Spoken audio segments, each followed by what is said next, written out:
Hi everyone, I'm Purple Celery. Welcome back to my channel. Today I'm going to be reviewing Chapter 4 of Doctor Who Flux, Village of the Angels. There will be spoilers in this video, so don't say that you haven't been warned. So I've noticed a bit of a pattern so far with Doctor Who Flux. It kicked off with a big, busy episode, followed by a more pared back, simpler episode, then another big episode, and then a more simpler, straightforward episode. So far I've been enjoying the more simpler, pared back episodes like Chapter 2 and tonight's one, Chapter 4, more than the big, busy ones. I want to start by saying that I find the Weeping Angels absolutely terrifying villains. And I think there are three main reasons for this. The first one is the most obvious. They look really scary and, of course, they can potentially kill you. The second reason is I think that it's because humans are such visual creatures. Anything that moves and attacks when we're not looking directly at it leaves us inherently vulnerable. It's like a real threat. It leaves us in like a really insecure position. The third reason why I think the angels are really scary villains is because of what they do. They zap people back in time and then feed off their energy. And by doing that, they essentially separate people permanently from their friends and family and loved ones. The angels leave these people stranded in an unfamiliar time with nothing really but the clothes on their back and whatever's in their pockets. And when you think about it, that's really traumatizing. If anyone here has watched the Netflix series Dark, which I would absolutely recommend, Dark is an amazing show. It explores the trauma, I guess, of being stranded in an unfamiliar time and having to grow up in a world that's not yours, missing your family who are stuck back in the present. Overall, I thought that Village of the Angels was a very well-written episode, so full credit to Chris Chibnall, and I think his co-writer's name was Maxine Alderton for this one. They set up some really good mysteries at the start. There was obviously Peggy, the missing 10-year-old girl. There was also Claire undergoing the experiments with the professor in his house. There were also some clever plot twists in this episode. For example, the drawing that Claire did of the angel, and the use of the television being used to monitor what the angels were doing upstairs in the house. And then, of course, we had the big reveal, which was, of course, that the angels worked for the division, and there was obviously that one rogue angel that tried to escape. So this raises a whole slew of questions. If the angels work for the division, who else is working for the division? Have they got the silence working for them, the Daleks even? It just throws open so many questions. And then we had the big cliffhanger at the end.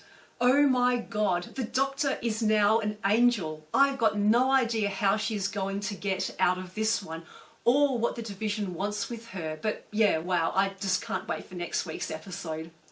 In terms of the characters, it was good to see Dan and Yaz spend some time together, and it looks like from next week's preview that they're going to be spending a lot more time together, because Dan mentions that it's been 3 years. So gosh, I'd think that that's the longest time that any companions have been essentially stranded in a time or a place that's not modern day Earth. Not counting, of course, Amy and Rory getting zapped back to the 1930s permanently in Series 7, or Amy spending 37 years waiting for the 11th Doctor and Rory to rescue her, because essentially that was kind of reversed anyway.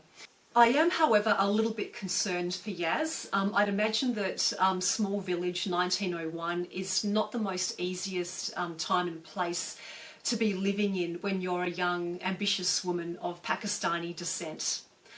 I also like the Professor. His character was pretty cool. Peggy, the 10-year-old girl, was great as well. Again, it's a little bit depressing that she is also permanently stuck in the past.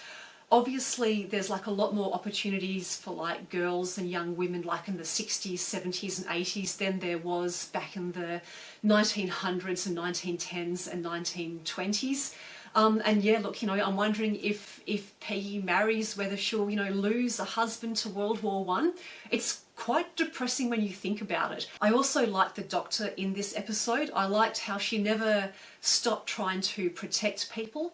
I also liked how she tried at the end to broker a deal between the rogue angels and the rest of the angels. That was very Doctor-ish of her. The only real question that I had was, where did the rest of the villagers go? Because it seems like Peggy, the Professor, Dan and Yaz were the only ones zapped back to 1901, but the rest of the village from 1967 went missing also. So were they like zapped back to different time periods? That really wasn't made clear. Nor was it made clear where the 1901 villagers went, possibly back to some random year in the 19th century maybe. I feel like my main gripe with this episode, however, was the whole Belle subplot. I felt that was like a little bit unnecessary. And every time the show cut to a scene with Belle, I just found myself thinking, oh, come on, let's just get back to the main story with the angels and the village.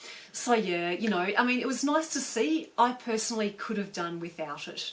Oh, and one more minor gripe, and I know that this might come across as a little bit nitpickish, but the casting. So another big reveal in this episode was that Mrs. Haywood, the old lady in 1967, was actually the older version of Peggy, but they look nothing alike. I mean, the eyes were completely different.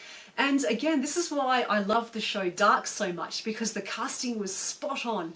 In this case, I didn't think that they quite nailed it though, but overall that's a pretty minor gripe in the scheme of things. So I would give this episode, Village of the Angels, 9 out of 10. It was scary, it was clever, it was absorbing, and I can't wait to see what's in store for next week. But as always, I would love to hear what you guys think about this episode, so please leave your comments in the comments section below. I always love it when people comment, so please don't hold back, please comment and yeah, share your thoughts. If you've enjoyed watching this video, give it a like. Please subscribe to my channel if you haven't done so already. And I will see everybody next week. Thank you so much for watching.